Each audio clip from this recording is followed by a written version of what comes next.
শুভ সকাল।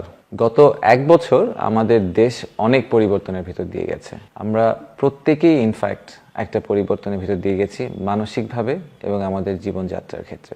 আমি নিজেও একটা বড় পরিবর্তনের ভিতর দিয়ে গেছি। বিদেশ ছেড়ে দেশে চলে এসেছি, প্রাইভেট সেক্টর থেকে পাবলিক সেক্টরে মুভ করেছি, অনেকটা সব্যসাচী হওয়ার মতো চেষ্টা করেছি, ঠিক যেরকম পাবলিক অ্যাডমিনিস্ট্রেশনের স্টুডেন্টদের কাছ থেকে এক্সপেক্ট করা হয়। অনেক আশার জায়গা আছে, অনেক হতাশার জায়গা আছে গত এক বছরে আমাদের সবার মধ্যে। কিন্তু একটা জিনিস কিন্তু একদম সার্টেন, সেটা হচ্ছে যে আমাদের তরুণ প্রজন্ম অসম্ভবকে সম্ভব করতে পারে। কিন্তু ঠিক কিরকম তরুণ প্রজন্ম আমরা সামনের দিনগুলোতে দেখতে চাই? আমি কেমন তরুণ প্রজন্মকে দেখতে চাই? প্রথমত, আমি এমন তরুণ প্রজন্মকে দেখতে চাই যারা সততার ব্যাপারে কখনোই কোনো আপোষ করে না, একই সাথে ন্যাশনাল ইন্টারেস্টের ব্যাপারে কখনো কোনো আপোষ করে না। আমাদের জীবনে প্রায় বিভিন্ন ধরনের শর্টকাট আসে, বিভিন্ন সুযোগ আসে, সুযোগগুলো আমরা নিতেই পারি, নেওয়ার চেষ্টা করতে পারি, চিন্তা করতে পারি, কিন্তু এমন কিছু যাতে আমাদের তরুণ প্রজন্ম না করে যেখানে দেশের ক্ষতি হয়ে যায়। দেশের স্বার্থটাকে সবার আগে দেখতে হবে। দ্বিতীয়ত, আমাকে যদি তরুণ প্রজন্মর একটা ছবি আঁকতে বলা হয় এবং সেই ছবির মধ্যে জিজ্ঞেস করা হয় যে সেই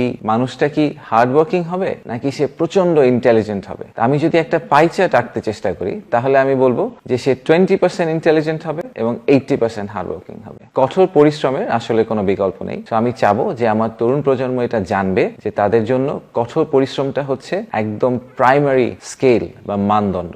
আর থার্ড একটা পয়েন্ট বলতে চাই, সেটা হচ্ছে যে ইংরেজিতে একটা শব্দ আছে যেটাকে বলে নেটওয়ার্কিং। আমাদের দেশের পড়ালেখার ক্ষেত্রে আমাদের পুঁথিগত বিদ্যা যেটা আছে, আমাদের সিলেবাস যেটা আছে, সেটাই কখনোই নেটওয়ার্কিং নিয়ে কোনো কিছু শেখানো হয় না, পড়ানো হয় না। কিন্তু যখন আপনারা সবাই কর্মক্ষেত্রে ফিরে আসবেন, তখন দেখবেন যে সেটা প্রাইভেট সেক্টর হোক, সেটা ব্যবসার ক্ষেত্রে হোক বা সরকারে হোক, নেটওয়ার্কিং এর কোনো বিকল্প নেই। এবং এই স্পেসিফিক স্কিল সেট যেটাকে আমরা বলি, এই দক্ষতাটা সবচেয়ে জরুরি। তো আমি আশা করব যে আমার তরুণ প্রজন্ম যখন কর্মক্ষেত্রে জয়েন করবে, করতে করতে তার নেটওয়ার্কিং এর ব্যাপারে প্রচন্ড দক্ষ হয়ে জয়েন করবে। সো আমার তরুণ প্রজন্মর কাছ থেকে আসার কোনো শেষ নাই, তাদের কাছ থেকে আমার এক্সপেকটেশনের কোনো শেষ নাই। আমি সত্যি বিশ্বাস করি যে আমাদের তরুণ প্রজন্মের পক্ষে দেশকে একটি অনন্য উচ্চতায় নিয়ে যাওয়া সম্ভব, অসম্ভবকে তারা সম্ভব করতে পারবে।